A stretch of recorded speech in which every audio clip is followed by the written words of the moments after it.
ഞാനാരാണെന്ന് നിങ്ങൾക്ക് അറിയാമോ? ഞാനൊരു സ്ട്രഗിളിങ് സിംഗറാണ്. എന്ന് പറഞ്ഞാൽ സിംഗ് ചെയ്യാൻ വേണ്ടി സ്ട്രഗിൾ ചെയ്യുന്ന സിംഗർ. ഞാനൊരു സിംഗർ സെലിബ്രിറ്റി ആവാൻ വന്നപ്പോൾ ഈ സൊസൈറ്റിയും മലയാള സിനിമയിലെ ചില ലെജൻസും കൂടി എനിക്ക് ചില പണി തന്നിട്ടുണ്ട്. അതൊക്കെ പറയാൻ വേണ്ടിയാണ് ഞാൻ ഇങ്ങോട്ട് വന്നത്.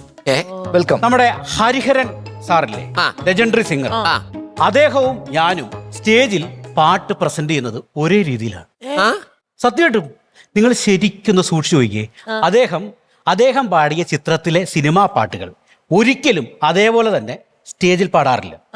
ഞാനും പാടാറില്ല. എന്നിട്ട് നിങ്ങളെല്ലാരും കൂടെ പുള്ളിയെ സെലിബ്രിറ്റി ആക്കി എന്നെ വെറും ഇന്റർസിറ്റി ആക്കി. ഇതുപോലെ തന്നെ ഞാൻ പാട്ട് പാടാനായിട്ട് വന്നപ്പോഴത്തേക്കും എനിക്ക് മെയിൻ ആയിട്ട് പണി തന്ന രണ്ട് ലെജൻസ് ആണ് ദാസേട്ടനും രവീന്ദ്രൻ മാഷും. ഉദാഹരണ സഹിതമാണ് ഞാൻ പറയുന്നത്. നമുക്കറിയാം ഇവര് ഈ കോംബോയിലുള്ള പാട്ടുകൾ എടുത്ത് നന്നായിട്ട് പാടിക്കഴിഞ്ഞാലാണ് അവരൊരു നല്ല ക്ലാസിക്കൽ സിംഗർ ആകുന്നത്. അങ്ങനെ ഞാൻ എന്ത് ചെയ്ത് അവരൊരു കിടിലം പാട്ടം എടുത്ത് രാമഗതാഗാനലയം മംഗളമൻ തമ്പുരുവിൻ കിടിലായിട്ട് പോയി. അവസാനം അവര് എനിക്ക് പണി തന്നു. കേട്ടിട്ടില്ലേ? സാരി സരി സരി സാരി സ. എന്നെ കൊണ്ട് പറ്റുമോ? അപ്പൊ ഞാൻ നോക്കിയപ്പോഴത്തേക്ക് ഇവരുടെ മിക്ക പാട്ടിലും അവസാനം ഇങ്ങനത്തെ ഒരു പണി അവർ തരും. ഞാൻ എന്ത് ചെയ്ത് അവസാനം പണിയില്ലാത്ത അവരൊരു പാട്ടെടുത്തൊക്കെ കീച്ചി. ഈ പ്രാവശ്യം എനിക്ക് ആദ്യത്തെ വരി തന്നെ ഒരു പണി തന്നു. വില്ലി വൈറ്റ് ടൂത്ത് പേസ്റ്റ് മറക്കണ്ട.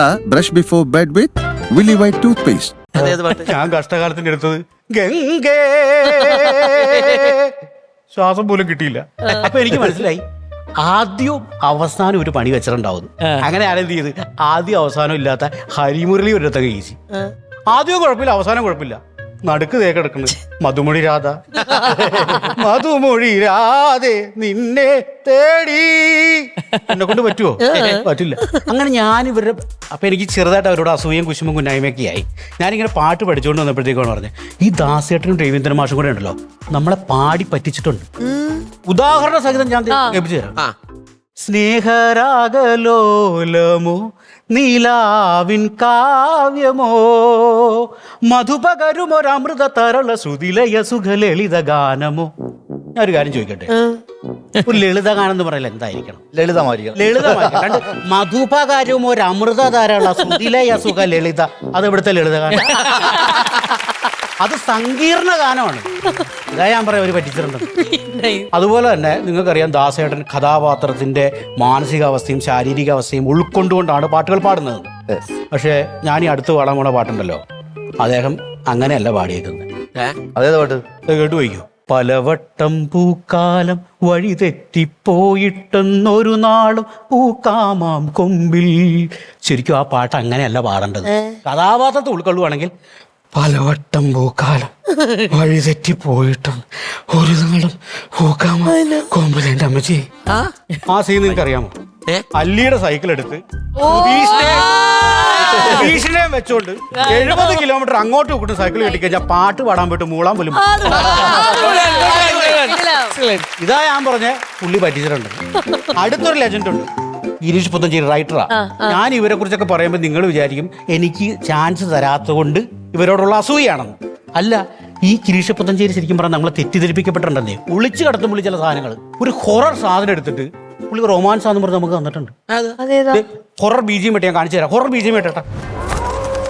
പിന്നെയും പിന്നെയും ആരാന്നറിയാൻ പാടില്ല, ആരോ ഒരാള് കിനാവിന്റെ പടികടന്ന് ഇങ്ങനെ വന്ന ഒരു കാലൊച്ച. നമ്മൾ തീർന്നെന്ന് വിചാരിച്ചിരിക്കുമ്പോ വീണ്ടും വീണ്ടും ആരോ ഒരാൾ നിലാവത്ത് സ്വർണത്തിന്റെ ഓടക്കുഴലിൽ നിന്നും മൃദുമന്ത്രണം ഓതുന്നു. തീർന്നിട്ടില്ല, പിന്നെയും പിന്നെയും ആരോ ആരോ ആരോ. പേടിച്ചു പോയില്ലേ? ഹൊറർ സാധനല്ലേ? ഇതാണ് പുള്ളി ഇങ്ങനെ തന്നേക്കണേ. പിന്നെയും പിന്നെയും പടികടന്നെത്തുന്ന പദനിസ്വനം. പിന്നെയും പിന്നെയും ആരോ ആരോ ആരോ. ഇത് സാധനം ഉണ്ടല്ലോ, ഇവര് ഹൊറർ എടുത്ത് എന്ത് ചെയ്തു, റൊമാൻസ് ആക്കി തന്നു. പക്ഷെ ഒറ്റ വരി കൊണ്ട് റൊമാൻസ് ഹൊററാക്കിയിട്ടുണ്ട് ഈ ഗിരീഷ് പുത്തഞ്ചേരി.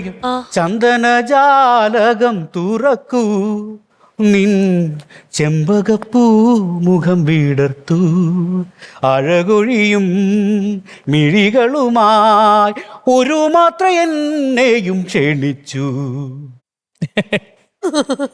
ഈ രാത്രി ഈ രാത്രിയിൽ ഞാൻ മാത്രമായി കഴിഞ്ഞാൽ അവിടെ റൊമാൻസ് വരും, പേടിച്ച് നാശായി പോകും. ഇതാണ് ഞാൻ പറയുന്നത്. അപ്പൊ പാട്ടുകാരനാവാൻ എനിക്ക് പറ്റൂലെന്ന് മനസ്സിലാക്കി ഞാൻ വിചാരിച്ചു ഒരു ലിറിസിസ്റ്റ് ആയാലോ. പണ്ട് നമുക്ക് എന്ത് വേണേലും എഴുതി വെക്കാം.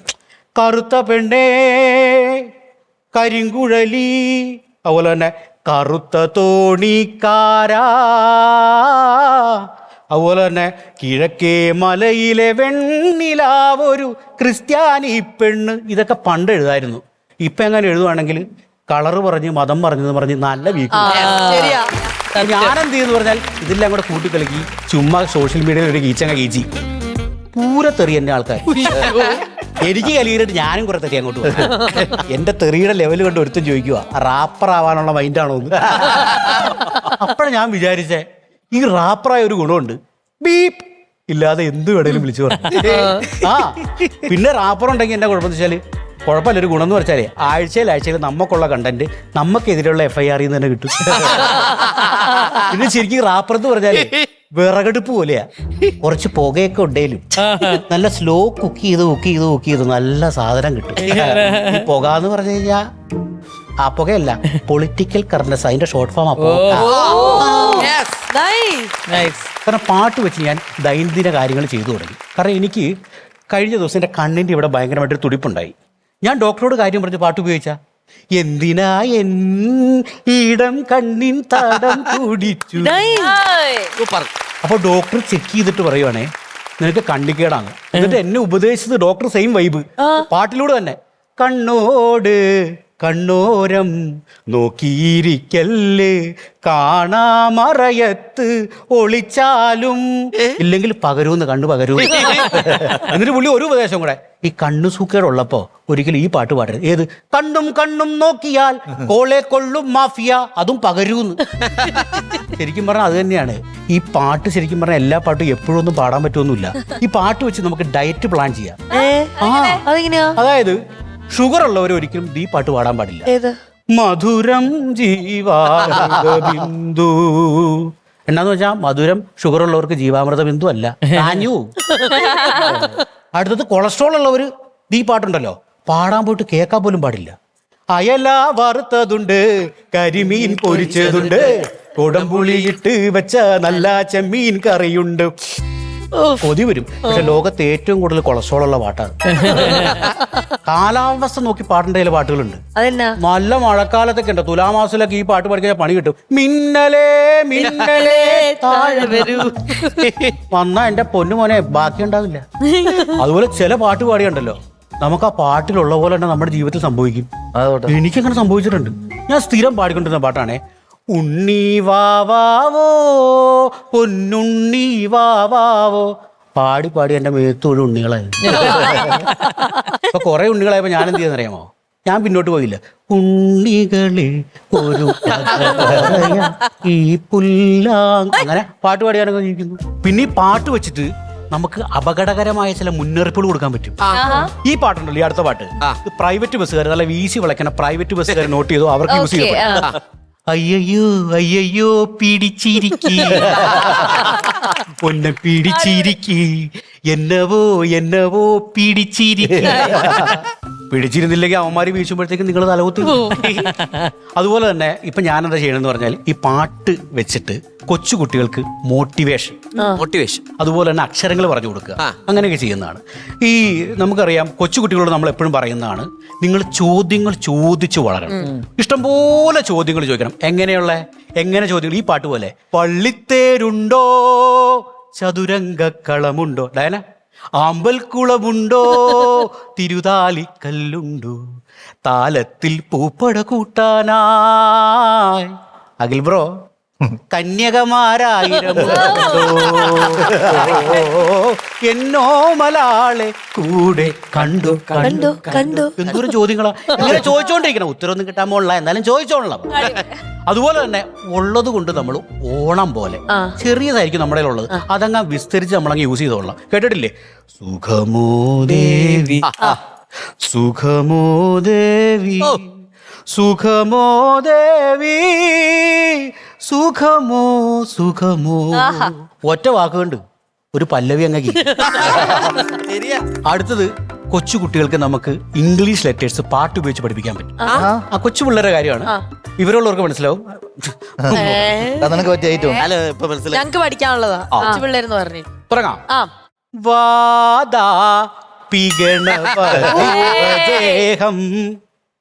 ദേവദുന്ദുബി ആന്ധ്രലയം എൻ ജീവനേ വൈക്കത്തഷ്ടമി ഞാനൊരു.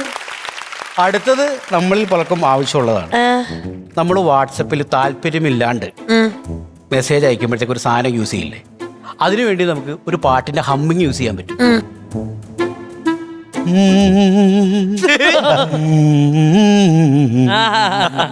ഇത് കേൾക്കുമ്പോഴത്തേക്കും ഓപ്പോസിറ്റ് ഇരിക്കുന്ന അവന് ഒരു എക്സ്പ്രഷൻ ഉണ്ടാവുമല്ലോ, അതും ആ പാട്ടിൽ തന്നെയുണ്ട്.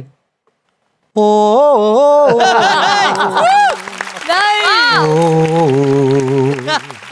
സൂപ്പർ.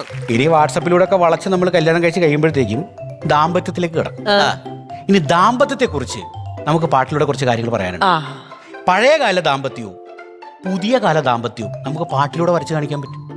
ഈ പഴയകാല ദാമ്പത്യം എന്ന് പറഞ്ഞു കഴിഞ്ഞാൽ ഞാൻ മുമ്പ് പറഞ്ഞ പോലെ രവീന്ദ്രൻ മാഷിന്റെയും ദാസേട്ടന്റെയും ഈ പാട്ട് പോലെ കാണാമല്ലോ അല്ലേ? പുഴയുടെ ഗാനസരാമൃത ലഹരിയിൽ ഒരു നവ കനക കിരീടമിതണിയുമ്പോൾ ഇന്നിതാ തവിടുപടി മതവനം. അതായത് ചെറിയ ചെറിയ രസക്കേടുകളൊക്കെ ആയിട്ട് മെല്ലെ കയറി പോയി ഇടയ്ക്കൊന്ന് വീണ് നമ്മൾ വീണ്ടും പിടിച്ചു കയറും. പക്ഷേ ഇപ്പോഴത്തെ പിള്ളേരെ ദാമ്പത്യം എന്ന് പറഞ്ഞു കഴിഞ്ഞാൽ ഇതുപോലെയൊന്നുമല്ല. നമ്മുടെ AR റഹ്മാന്റെ പാട്ട് പോലെയാ. അത് ആദ്യം കേൾക്കുമ്പോൾ നല്ല സൂതിങ്ങാ.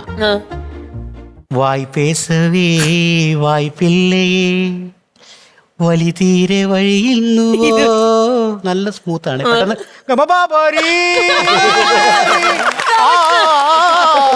ഗമപാപാരി സനി സനി സനി സനി സ നിനി സ സ സ നിനി സ സ സ നിനി സ നിനി സ നിനി സ നിനി സ നിനി സ നിനി സ ഗമപ ഗമപ ഗമരി സരി.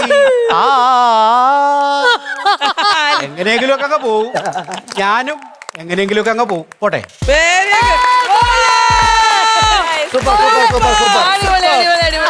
ദാമ്പത്യത്തിന്റെ താരത്തിലാണ് ഏറ്റവും കൂടുതൽ റിലേറ്റ് ചെയ്യാൻ പറ്റിയത്. കിടിലായിരുന്നു ബ്രോ. ഇതുപോലൊരു ഐറ്റം ജീവിതത്തിൽ സത്യം. ശരിക്കും അമൃതയിലല്ലേ തുടങ്ങിയത്? കുറിച്ചത് ഇവിടെ തന്നെയല്ലേ? അടിപൊളി. സത്യത്തിൽ പാട്ടുകാരനാവാനല്ലായിരുന്നു ആഗ്രഹം. ആഗ്രഹം അത് തന്നെ. പാട്ടുകാരനും ആയില്ല, മിമിക്രിക്കാരനും ആയില്ല, സ്റ്റാൻഡപ്പ് കോമഡിക്കാരനും ആയില്ല. നിങ്ങള് പാട്ടുകാരനുമായി, മിമിക്രിക്കാരനുമായി, സ്റ്റാൻഡപ്പ് കൊമേഡിയനുമായി, ഫേമസുമായി, ബാങ്ക് മാനേജറായി. മനീഷ്, ഞാൻ ഒരു നല്ല കാര്യം നോട്ടീസ് ചെയ്തത്, ഒന്നാണെങ്കിൽ പാട്ട് നമുക്ക് പഠിക്കാം. നിങ്ങളുടെ ഒരു സ്റ്റാൻഡപ്പ് കോമഡി കാണുമ്പോൾ ആൽഫബറ്റ്സ്, കുട്ടികൾക്ക് ആൽഫബറ്റ്സ് പഠിപ്പിക്കാം. Okay.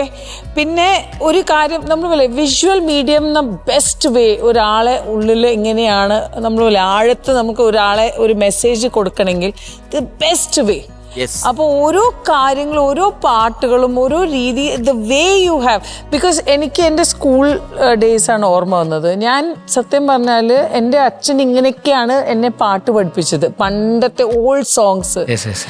Super. I really love it. മലയാള സിനിമയിൽ ആദ്യത്തെ പാട്ട് ഏത് സിനിമയിലാണ്?